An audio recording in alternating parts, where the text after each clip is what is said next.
নমস্কার, কেমন আছেন সবাই? আশা করি সবাই খুব ভালো আছেন। আজকে নিয়ে এসেছি একটা দই কাতলা রেসিপি।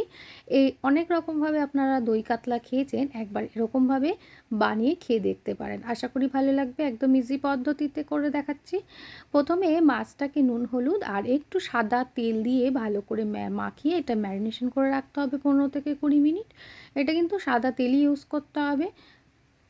এরপর ম্যারিনেশন করার ফাঁকে আমি বানিয়ে নিয়েছিলাম পেস্টগুলো। এটা হচ্ছে পেঁয়াজের একটা পেস্ট বানিয়ে নিয়েছিলাম। তারপরে দইটাকে ভালো করে ফেটিয়ে নিয়েছিলাম। দেখুন এরকম। এবারে মেন যে মশলাটা সেটা বানাবো। নিয়েছিলাম পোস্ত ২ চামচ মতো। আর নিয়েছিলাম বেশ কিছুটা পরিমাণে কাজু বাদাম আর হচ্ছে মৌরি। এই পেস্টের সাথেই আপনারা হচ্ছে কাঁচা লঙ্কাও ব্যবহার করতে পারেন। এরপরে এটাকে একটু জল দিয়ে ১৫ মিনিট মতো ভিজিয়ে রাখবো। ভিজিয়ে রাখার পর এটাকে মিক্সি করে নেব। এরপরে আমি কড়াইয়ে একটা তেল দিয়ে দিলাম। তেল দিয়ে এবার তেলটাকে গরম করে আস্তে আস্তে আমি মাছগুলোকে ভেজে নেব। মাছগুলো খুব কড়া ভাজা যাবে না, একটু হালকা ভাজা করতে হবে।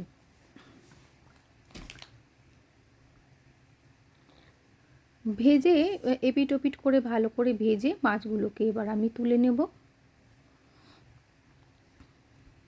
আপনারা অনেক রকমভাবেই খেয়েছেন পোস্ত, আশা করি কাতলা কালিয়াটা, কিন্তু এইবার এইরকমভাবে একবার শুধু খেয়ে দেখবেন। আশা করি আপনাদের সবার খুব ভালো লাগবে। তো আমার মাছ ভাজা হয়ে গেছে। আমি আস্তে আস্তে এবার সবকটা মাছ তুলে নেব। দেখুন বেশি কিন্তু ভাজিনি। এরপরে ওই তেলের মধ্যেই ফোড়ন হিসাবে দেব গোটা গরম মশলা। গোটা গরম মশলার মধ্যে ছিল লবঙ্গ, এলাচ আর লঙ্কা, শুকনো লঙ্কা দিয়ে একটু নাড়াচাড়া করে এবার পেঁয়াজ বাটাটা দিয়ে দেব। দিয়ে এবার এটাকে ভালো করে নাড়াচাড়া করে একটু যখন ব্রাউন হয়ে যাবে তখন দিয়ে দেব আদা আর রসুনের পেস্ট। দিয়ে এবার এটাকে আবার নাড়াচাড়া করে নেব একটু কষানোর জন্য। এরপরে দেখুন এটা একদম কিন্তু লো ফ্লেমে করতে হবে। দেখুন পুরো হচ্ছে এটা ভাজা হয়ে গেছে। এরপর যে পেস্টটা করে রেখেছিলাম কাজু আর হচ্ছে দিয়ে পোস্ত দিয়ে, সেই পেস্টটা দিয়ে দেব আর অল্প একটু জল দিয়ে দেবো। সেই মিক্সিটা দিয়ে এবার ভালো করে এটাকে নাড়িয়ে চাড়িয়ে নেবো। যখন পেঁয়াজটা থেকে পুরো জলটা শুকিয়ে যাবে, তেলটা ছেড়ে দেবে, তখনই কিন্তু এই পেস্টটা দিতে হবে। দিয়ে এবার এটাকে ভালো করে নাড়াচাড়া করে নিতে হবে। নিয়ে এবার একে একে আমি কিছু গুঁড়ো মশলা দেব।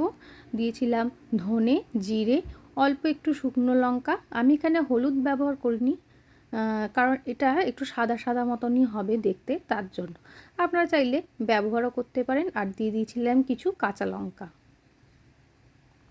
আর একটু নুন।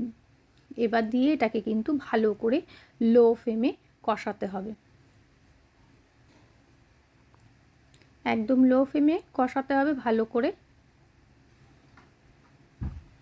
দেখুন পুরো তেলটা বেরিয়ে গেছে, ভালো করে কষানো হয়ে গেছে। এবার আমি যে ফ্যাটানো টক দইটা দিয়েছিলাম সেটা দিয়ে দেবো। দিয়ে কিন্তু সাথে সাথে এটাকে নাড়তে হবে, নাড়লে দইটা ফেটে যেতে পারে। এবার ভালো করে এটাকে মিশিয়ে নেব। মিশিয়ে নেওয়ার পর এটাতে দিয়ে দেবো জল। এবার এটা হচ্ছে বেশি হচ্ছে ঝোল তো হয় না, এটা একদম গ্রেভি গ্রেভি হবে। তো সেজন্য সেই বুঝে আপনারা জল দেবেন।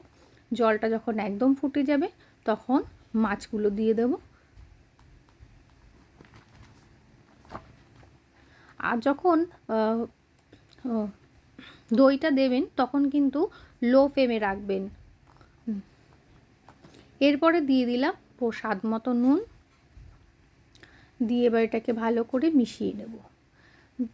লাস্টে একটু ধনেপাতা কুচি দিয়ে আপনারা নামাতে পারেন। এই হয়ে গেল রেডি। সবাই ভালো থাকবেন, সুস্থ থাকবেন। টাটা।